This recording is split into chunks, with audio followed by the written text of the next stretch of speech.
Concernant tous les joueurs, vous évoquez le cas Messoussa. Regardez les statistiques, il fait partie des joueurs offensifs. Je crois que c'est le deuxième joueur offensif qui a le plus de temps de jeu, attaquant je parlais, attaquant. Après Andy Delors qui est arrivé tardivement dans ce début de saison. Donc Messoussa a été le joueur le plus utilisé. Après, ça fait partie des choix. Au Tipi Mazembe, j'avais voyagé avec 24 joueurs. Donc il fallait faire des choix sur la feuille de match. Il ne faut pas oublier que Amine Messoussa est un joueur très talentueux, qui est l'avenir, mais il y a toujours des choix à faire sur des matchs, sur des stratégies. Que ce soit au Tipi Mazembe, c'était un choix sportif parce que il ne faut pas oublier les circonstances. On jouait à 1500 mètres d'altitude avec un taux d'humidité de plus de 85%, face à une équipe qui, depuis une dizaine d'années, est dans le top 10 des équipes africaines. Et donc, cruellement, il manque d'expérience à ce niveau-là, africain, je parle. Et donc, c'est un choix, mais il était très important. Comme pour ce match, il y avait Ben Hawa aussi qui n'était pas sur la feuille de match, qui est quand même champion. Il fait partie du groupe champion de la saison dernière, Ben Hawa. Donc, c'est des choix. Lorsque j'ai un effectif riche comme ça, en qualité, c'est des choix sportifs, mais parfois, faire partie de l'aventure donne beaucoup d'expérience. Le match d'après à Sétif, c'était quelques jours après, donc j'ai gardé quasiment le même groupe. J'ai fait rentrer Ben Hawa qui avait beaucoup de fraîcheur.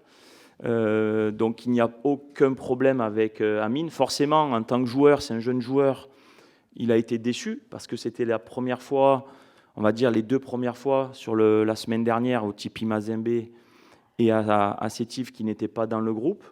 Donc forcément, il était déçu. J'ai eu une très bonne discussion avec lui. Il est là pour apprendre.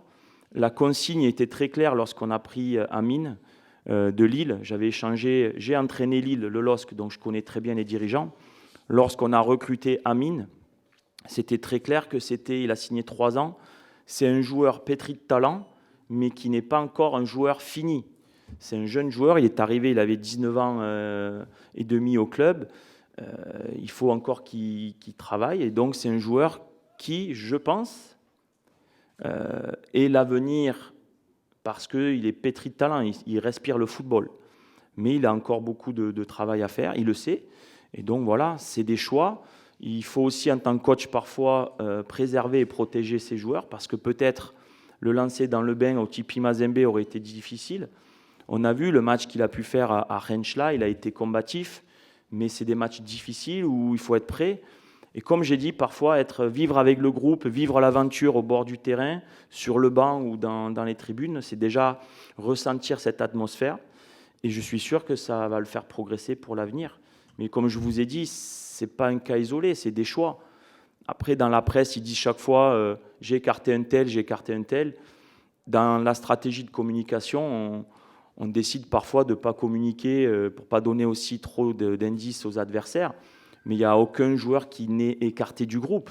J'ai aujourd'hui 27 joueurs pro plus des jeunes. Tous les week-ends, c'est 20 joueurs qui doivent être sur la feuille de match. Donc ce n'est pas écarté, c'est des choix. Mais le jour même, ils ont une séance d'entraînement avec le préparateur physique. Et puis le lendemain, ils reprennent, ils travaillent pour gagner leur place dans les 20, tout simplement. Mais aujourd'hui, j'ai aucun problème avec n'importe quel joueur. Ils sont tous aptes. C'est après des choix.